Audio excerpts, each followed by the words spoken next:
Welcome to current economy session of SVR academy. రీసెంట్గా current account deficit రైజింగ్లో ఉంది. Current account ఖాతా లోటు అనేది పెరుగుతుంది.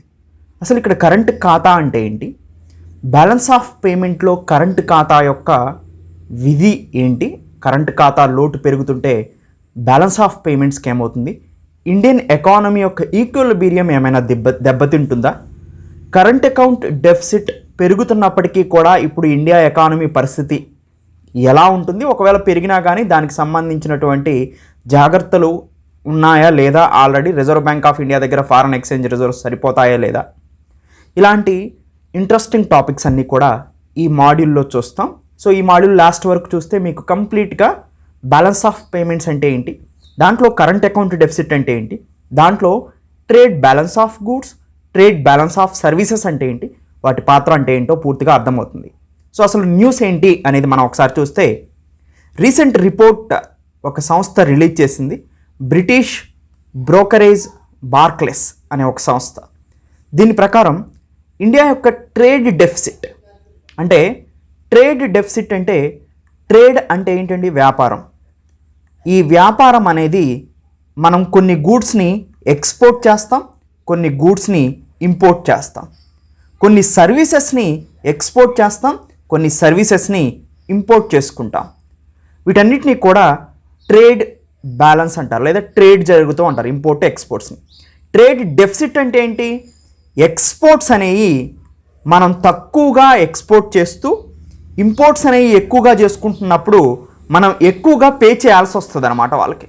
అప్పుడు వచ్చేదాన్ని ట్రేడ్ డెఫిసిట్ అంటారు. దాదాపుగా జూలై 2021 వరకు ట్రేడ్ డెఫిసిట్ కూడా పెరుగుతూ ఆటోమేటిక్గా కరెంట్ అకౌంట్ డెఫిసిట్ అనేది పెరుగుతూ వచ్చింది అని అంటున్నారు.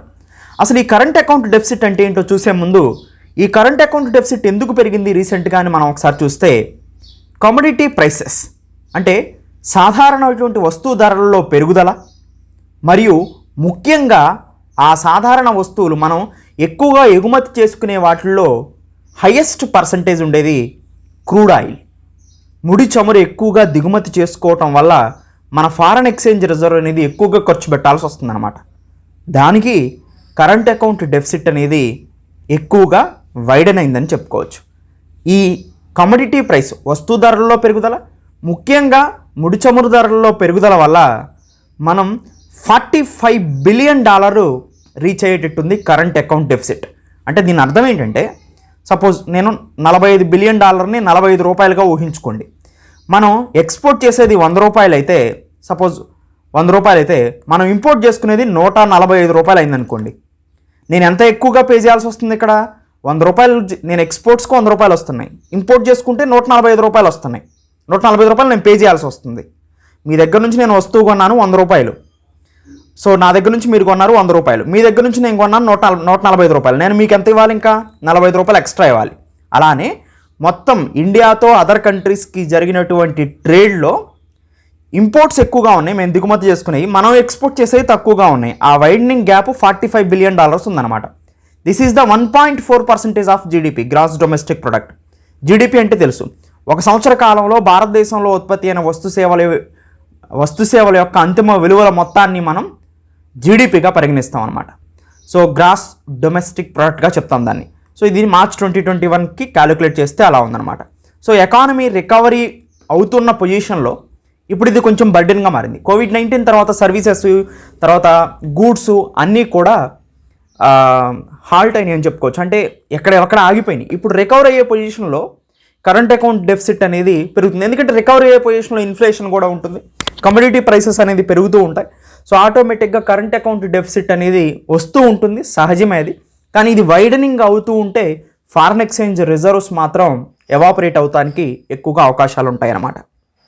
ఎనీవే, అసలు డెఫినేషన్ ఏంటి కరెంట్ అకౌంట్ డెఫిసిట్కి అంటే, ఒక దేశం యొక్క సింపుల్గా చెప్పాలంటే టోటల్ ఇంపోర్ట్స్, దిగుమతులు ఎక్కువగా ఉన్నాయి మనం చేసే ఎగుమతుల కన్నా, మనం వేరే దేశాలకు చేసే ఎగుమతుల కన్నా దిగుమతులు ఎక్కువగా ఉన్నాయి అన్నమాట.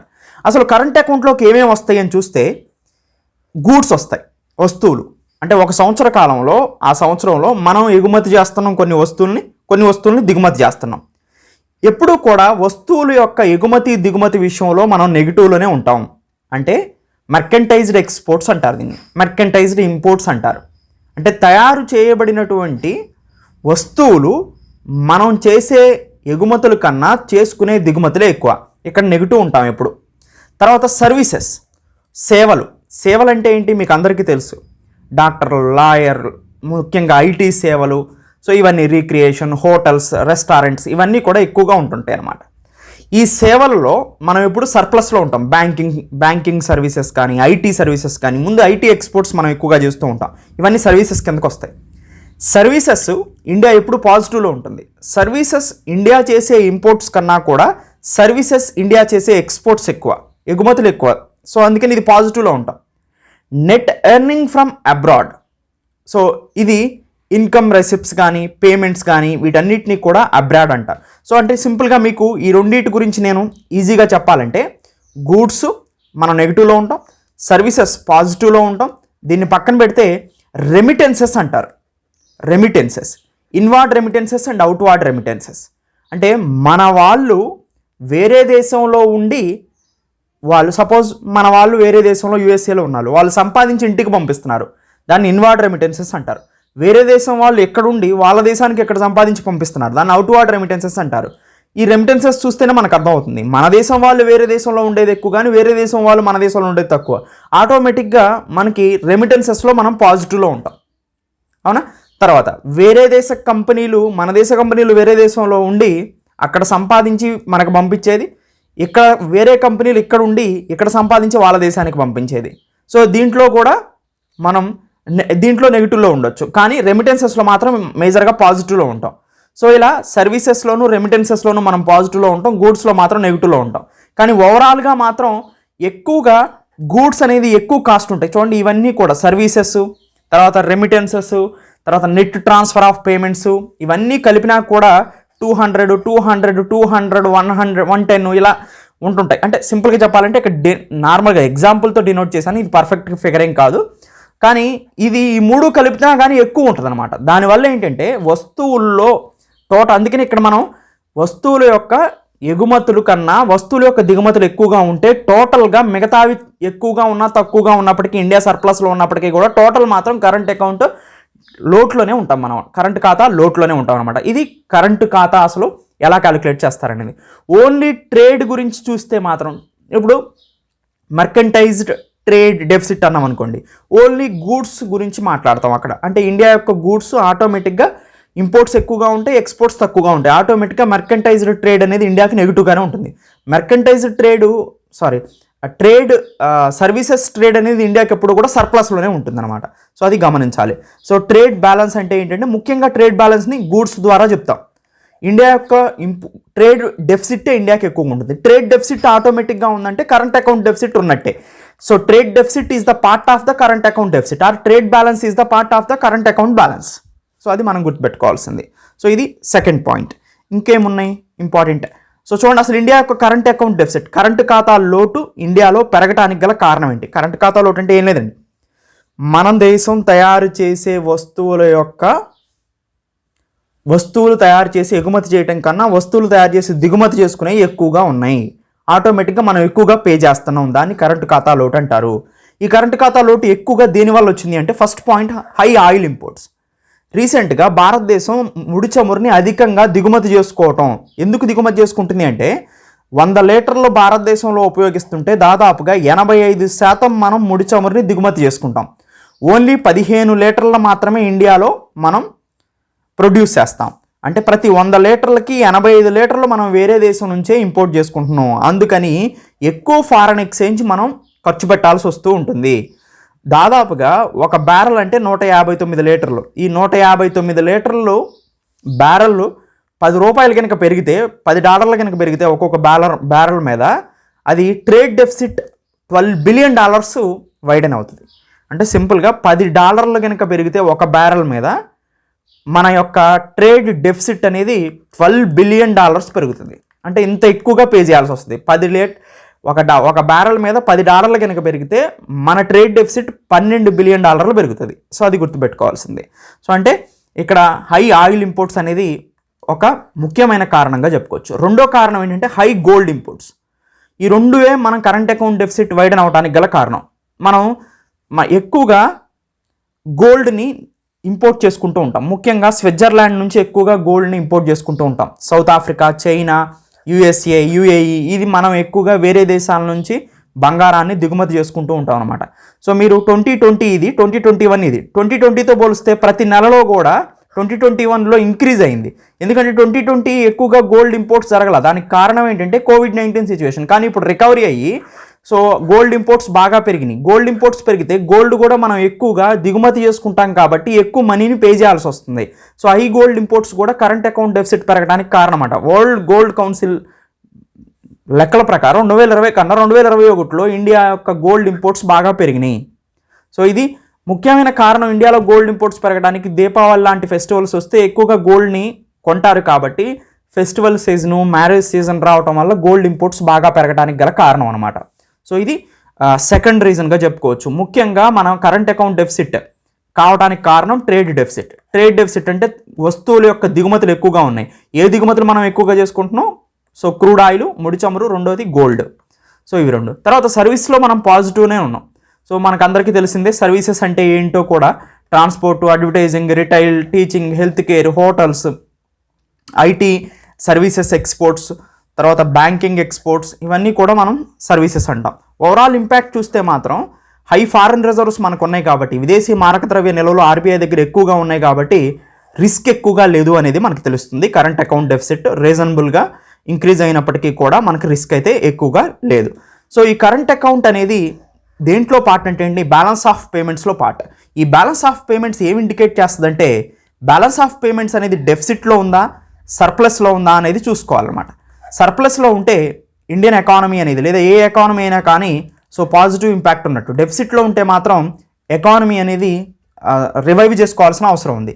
ఈ బ్యాలెన్స్ ఆఫ్ పేమెంట్స్లో ముఖ్యంగా ఇంకొక అదర్ కూడా ఉంటుంది, కానీ బ్యాలెన్స్ ఆఫ్ పేమెంట్స్లో మనకి కావాల్సినటువంటి ముఖ్యంగా మీకు అర్థం కావడానికి చెబుతున్నాను, current account and capital account అని ఉంటుంది. కరెంట్ అకౌంట్లో విజిబుల్, ఇన్విజిబుల్ అని ఉంటాయి. సింపుల్గా చెప్పాలంటే ఇవన్నీ గుర్తుపెట్టుకోకుండా కరెంట్ అకౌంట్లో మనకి సో విజిబుల్ ఏంటంటే కనిపించేవి ఏంటి, crude oil, cars, mobiles, computers, gold, ఇట్క. సో ఈ విజిబుల్ అన్నీ కూడా మనం ఎప్పుడు నెగిటివ్లో ఉంటామండి, విజిబుల్.